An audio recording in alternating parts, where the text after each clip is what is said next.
Assalamualaikum warahmatullahi wabarakatuh. Perkenalkan, nama saya Nadia Miftahur Rohmah dengan NIM 19 12 10 1 3 9 dari kelas PA 5D. Di sini saya akan menjelaskan mengenai evaluasi kurikulum.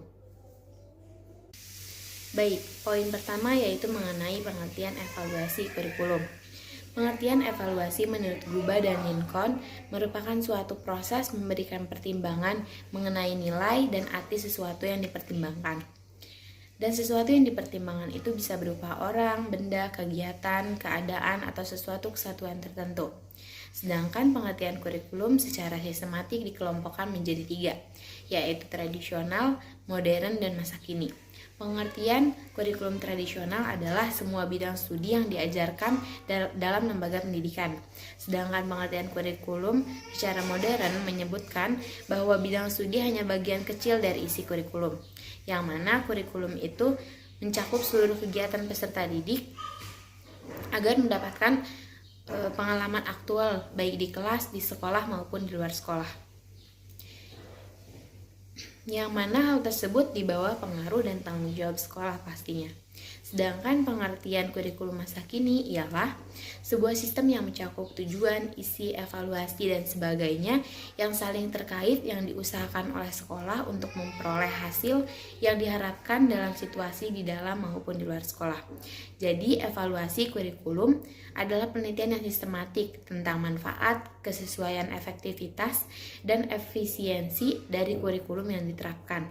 Atau evaluasi kurikulum adalah proses penerapan prosedur ilmiah untuk mengumpulkan data yang valid dan andal untuk membuat keputusan tentang kurikulum yang sedang berjalan atau yang telah dijalankan. Kemudian poin kedua yaitu mengenai tujuan, fungsi, dan manfaat evaluasi kurikulum. Tujuan evaluasi kurikulum menurut Nasution, evaluasi kurikulum bermacam-macam tujuannya. Yang paling penting diantaranya ialah yang pertama, mengetahui sampai manakah peserta didik mencapai kemajuan ke arah tujuan yang telah ditentukan. Yang kedua, menilai efektivitas kurikulum. Yang ketiga, menentukan faktor biaya, waktu, dan tingkat keberhasilan kurikulum.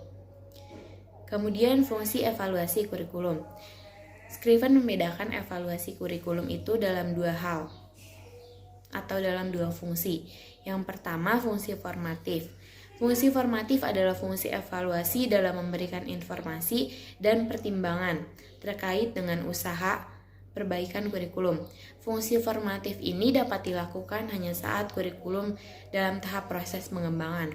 Sedangkan fungsi sumatif adalah fungsi kurikulum dalam memberikan pertimbangan terkait hasil dan pengembangan kurikulum, sehingga fungsi sumatif tidak dapat diterapkan pada saat kurikulum masih dalam proses. Selanjutnya mengenai manfaat evaluasi kurikulum. Manfaat yang pertama itu manfaat bagi peserta didik. Peserta didik dapat mengetahui sejauh mana dia telah mengikuti pelajaran yang diberikan oleh pendidik. Kemudian manfaat bagi pendidik. Yang pertama, pendidik akan mengetahui peserta didik mana yang sudah menguasai bahan pelajarannya. Yang kedua, pendidik akan mengetahui apakah materi yang diajarkan sudah tepat bagi peserta didik. Dan yang ketiga, pendidik akan mengetahui apakah metode yang diberikan sudah tepat atau belum.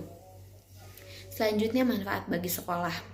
Yang pertama, dengan evaluasi dapat diketahui kondisi belajar yang dilangsungkan di sekolah.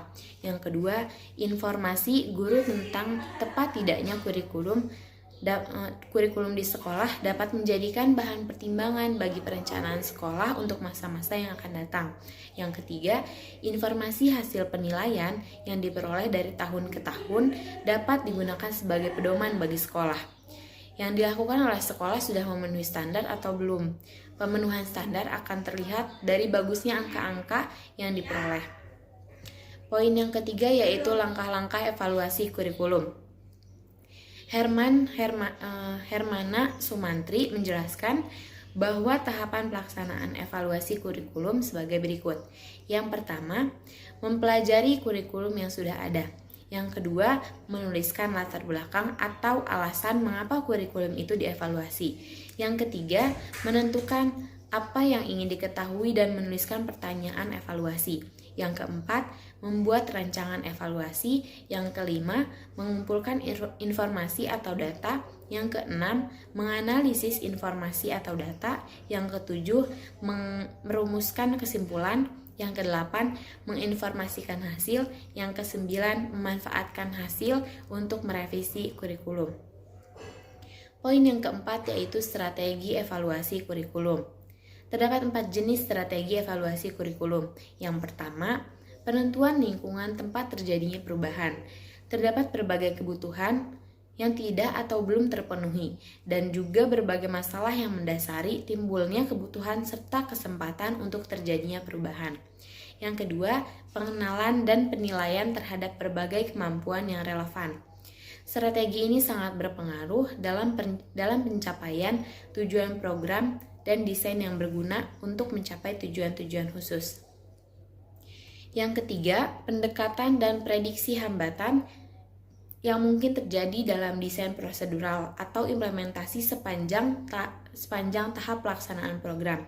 Yang keempat, penentuan keefektifan proyek yang telah dilaksanakan melalui pengukuran dan penafsiran hasil-hasil yang telah dicapai sehingga seorang evaluator dapat memilih strategi yang tepat. Dan poin yang terakhir yaitu mengenai model-model evaluasi kurikulum. Menurut Nana Syaudi Sukmadinata, ada 3 model evaluasi kurikulum. Yang pertama yaitu evaluasi model penelitian.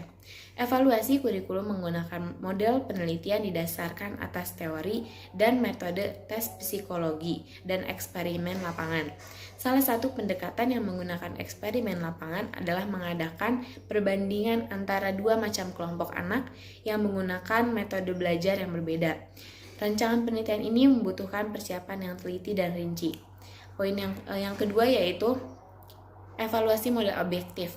Perbedaan model objektif dengan model komparatif adalah dalam 2 hal. Model objektif ini, evaluasi merupakan bagian yang sangat penting dalam proses pengembangan kurikulum. Teori ini dinamakan dengan teori fungsional. Kurikulum tidak dibandingkan dengan kurikulum lain, tetapi diukur dengan perangkat objektif atau tujuan khusus. Keberhasilan diukur dari keberhasilan peserta didik akan tujuan tersebut. Evaluasi ini menggunakan teori instruksional. Evaluasi yang ketiga yaitu evaluasi model campuran multivariasi. Evaluasi model perbandingan dan model Taylor dan Bloom melahirkan evaluasi model campuran multivariasi, yaitu strategi evaluasi yang menyatukan unsur dari kedua pendekatan tersebut. Baik, cukup sekian penjelasan yang bisa dapat saya sampaikan. Kurang lebihnya mohon maaf. Wassalamualaikum warahmatullahi wabarakatuh.